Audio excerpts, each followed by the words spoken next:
सच से सामना, the nation first पर मनोज मस्ताना के साथ।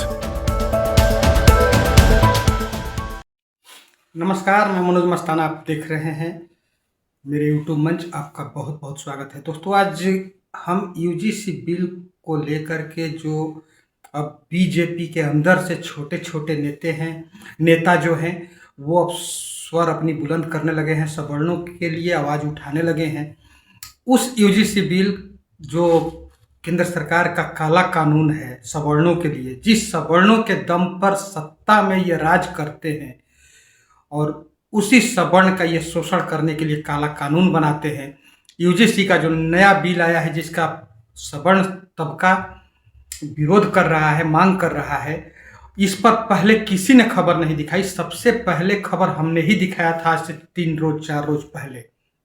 उसके बाद अब कल से आप देख रहे होंगे, कल परसों से देख रहे होंगे आप कि लगातार इस पर अब वीडियो आ रहे हैं डिजिटल प्लेटफॉर्म पर भी, और कुछ गोदी मीडिया के पत्रकार भी आकर के इस बिल के बारे में बता रहे हैं कि अच्छा बिल है। उसमें भी डिजिटल पर जो SC ST OBC से जो पत्रकार आते हैं वो इसका समर्थन कर रहे हैं, लेकिन सवर्ण तबका से अभी बहुत ऐसे पत्रकार हैं जिनको अभी आगे आकर के इस पर वीडियो बना करके बोलने की जरूरत है, लेकिन कोई बोल नहीं रहा है।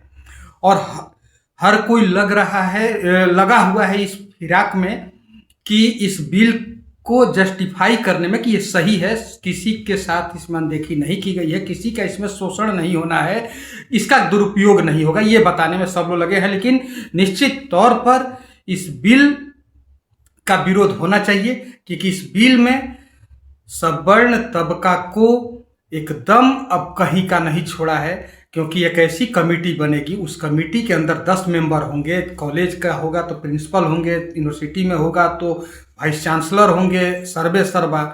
उसके बाद से 4 लोग वो होंगे जो SC ST या OBC से होंगे।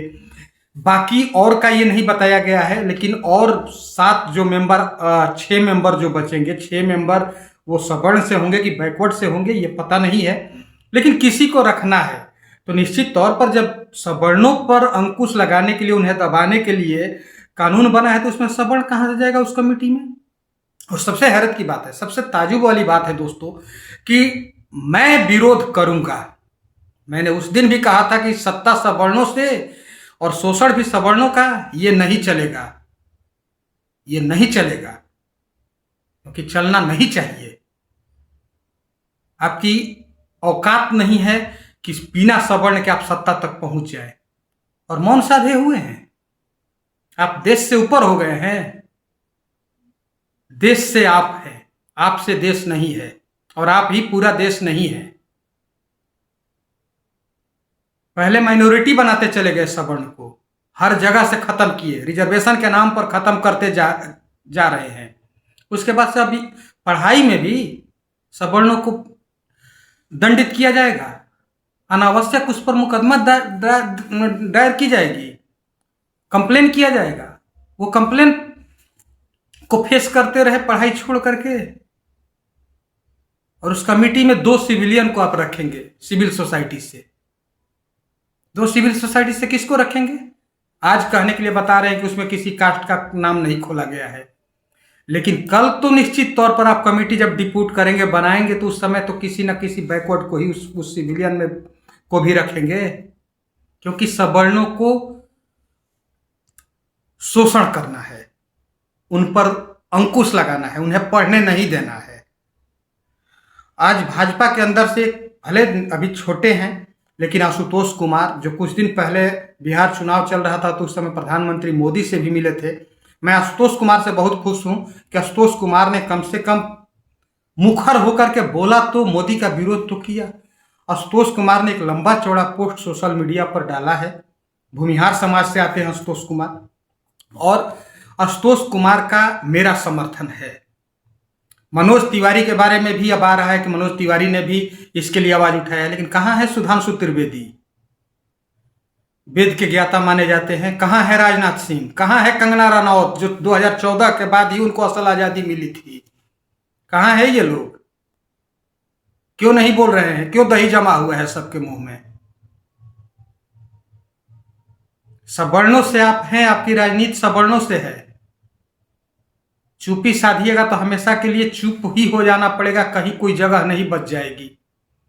इसलिए इसमें बोलना होगा और इस काले कानून को वापस लेना होगा। यूजीसी का जो नया बिल आया, ठीक है, सुप्रीम कोर्ट रोहित, आपको पता है पहले की वीडियो में आप हमारा जा करके देख सकते हैं, हम पूरी कहानी बताए थे कि रोहित वेमुला की जो सुसाइड हुई थी वहां से ये शुरू हुआ था। उसके बाद सुप्रीम कोर्ट ने एक ऑर्डर पास किया था, एक आदेश दिया था, एक निर्देश दिया था कि ऐसे शिक्षण संस्थानों में इस तरह का कानून बनना चाहिए जिससे जो समानता दिखाए। समानता का मतलब ये नहीं है, आप सबसे ज्यादा चीज यहां पर ये लगा है कि ओबीसी को उठा करके SC ST में शामिल कर दिया गया है।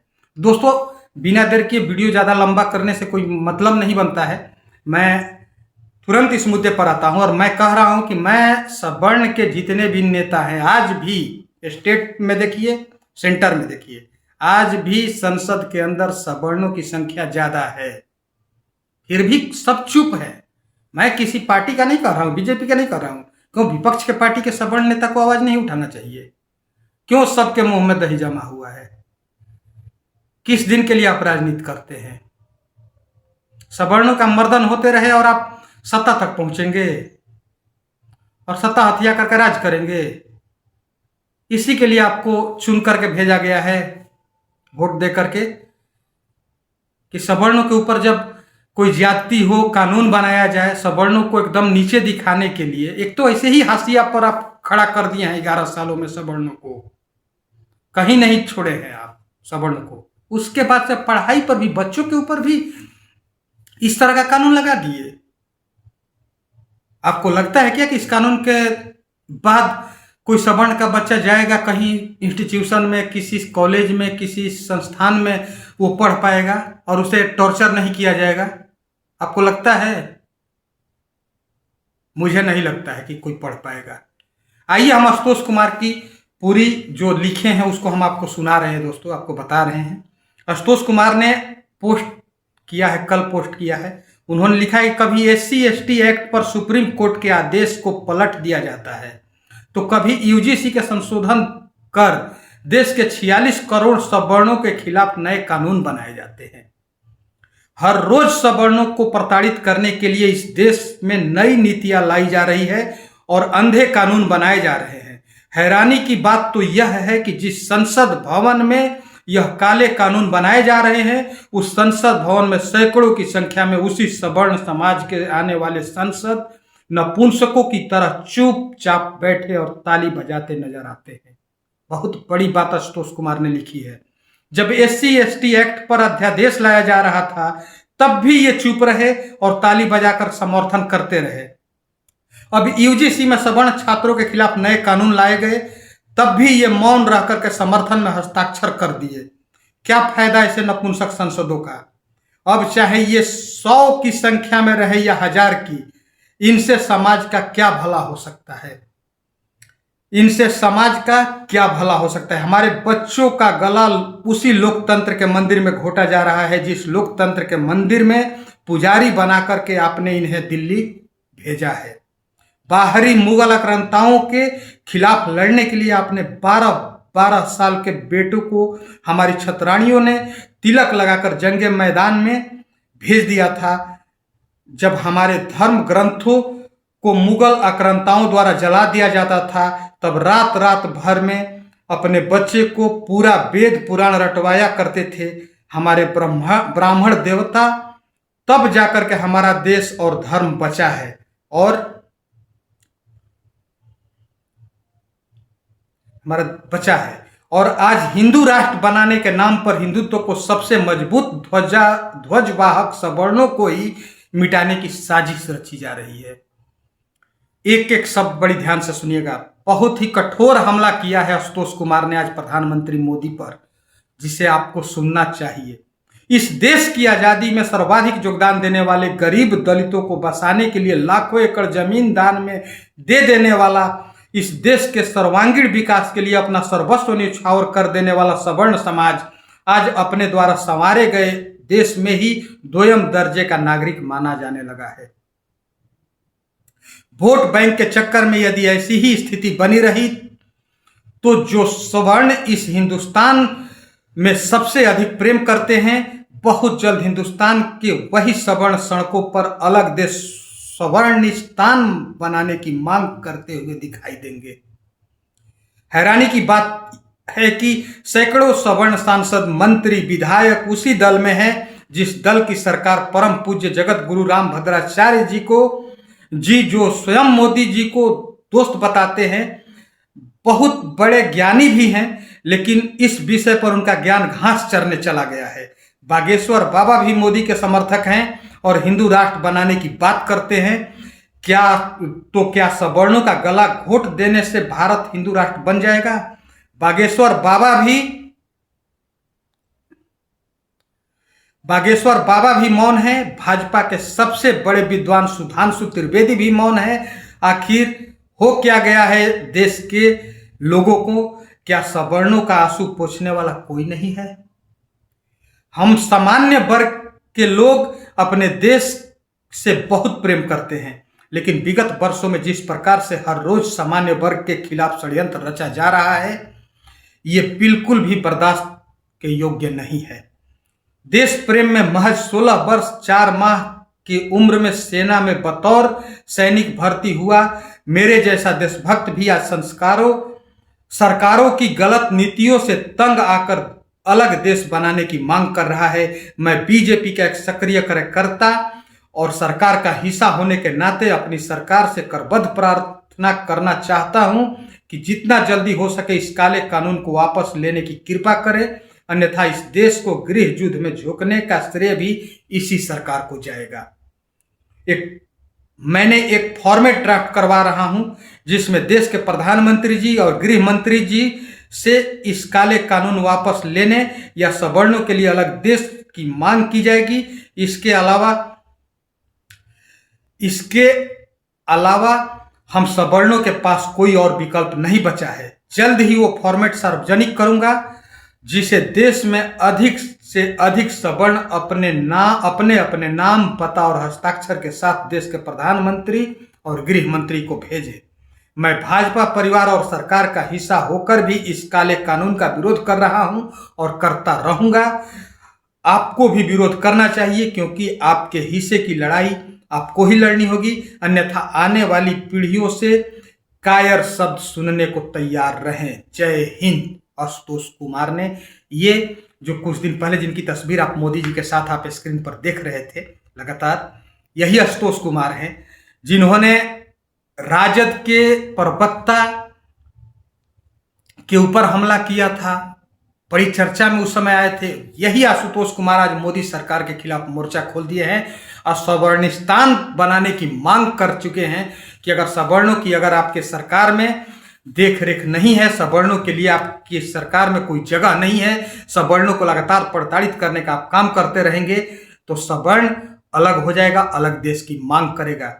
तो क्या मोदी सरकार आशुतोष कुमार की मांग पर विचार करेगी कि ये मांग, ये पेपर, ये पोस्ट जो दिखाया गया है वो डस्टबिन में डाला जाएगा?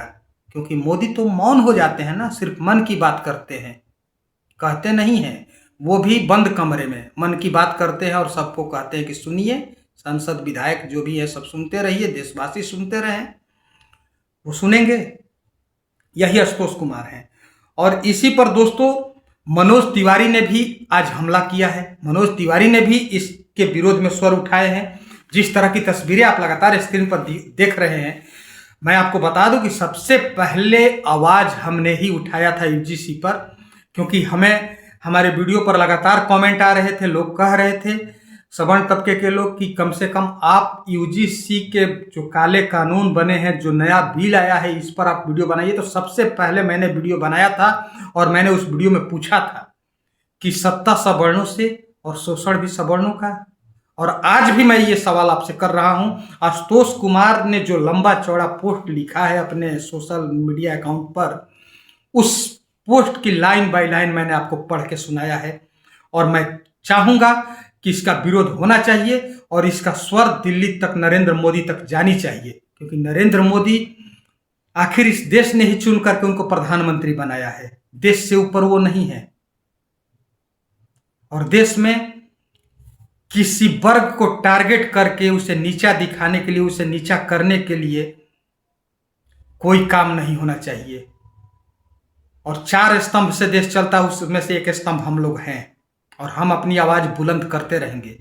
यूजीसी बिल का विरोध होना चाहिए और इस बिल के विरोध करने वालों के साथ मैं खड़ा हूं, क्योंकि समानता का अधिकार होना चाहिए किसी का भी। मैं ये नहीं कहता हूं, मैं इस चीज का समर्थन नहीं करता हूं। रोहित वेमुला के साथ जो हुआ वो गलत हुआ, मैंने पहले भी बताया है वीडियो में। आज भी मैं कह रहा हूं कि अगर सवर्ण के साथ ये बिल हटा भी लेती है सरकार, तो सवर्ण के जो कुछ छात्र होंगे वो अगर उस तरह की ज्यादती करते होंगे तो नहीं करना चाहिए, उन्हें दंडित करना चाहिए, उनके ऊपर FIR होना चाहिए। मैं इसका समर्थन नहीं करता हूं कि आप अदर कास्ट के छात्रों के साथ अन्याय करें, उन्हें टॉर्चर करें, ये नहीं होना चाहिए। उनके साथ भेदभाव करें, ये नहीं होना चाहिए। लेकिन कानून बना करके अगर विगत दिनों में पास्ट में इस तरह की घटनाएं अगर हुई होंगी, आज कानून बन जाएगा तो इस बात की गारंटी नरेंद्र मोदी लेंगे क्या कि सवर्ण के स्टूडेंट को टारगेट करके उन्हें फंसाया नहीं जाएगा, उन्हें टॉर्चर नहीं किया जाएगा? इस बात की गारंटी लेंगे? कोई लेगा? क्यों चुप है संबित पात्रा, भाजपा के विद्वान कहे जाने वाले? राजनाथ सिंह क्यों चुप है? क्यों चुप है कंगना रनौत? क्यों चुप है योगी आदित्यनाथ? क्यों चुप है आनंद मिश्रा? क्यों चुप है राहुल सिंह? क्यों चुप है गिरिराज सिंह, जो मुसलमानों को हर बात में पाकिस्तान भेजते रहते हैं? सवर्णों को कहां भेजवाएंगे गिरिराज सिंह? क्यों चुप है? क्यों नहीं बोल रहे हैं? क्यों नहीं इनकी जुबान खुल रही है? चलिए, देर से ही सही, मनोज तिवारी ने कुछ तो कहा। मनोज तिवारी को अंतरात्मा तो जगी कि हमारे आने वाली पीढ़ियों के साथ गलत होने वाला है, वो पढ़ाई नहीं कर पाएंगे, नौकरी तो उन्हें मिल नहीं रही थी, अब पढ़ाई नहीं करने वाले हैं, तो क्यों ये सब चुप है? बहरहाल आप सबसे गुजारिश है कि इस वीडियो को अधिक से अधिक फॉरवर्ड करिए ताकि नरेंद्र मोदी के कान तक की आवाज पहुंचनी चाहिए और उस बिल को वापस लेने के लिए उन्हें सोचने पर विवश होना पड़े। इसके लिए जरूरी है कि इसे अधिक से अधिक आप शेयर करिए, फॉरवर्ड करिए और अपनी राय कमेंट में जरूर दीजिए। बहुत बहुत धन्यवाद। नमस्कार।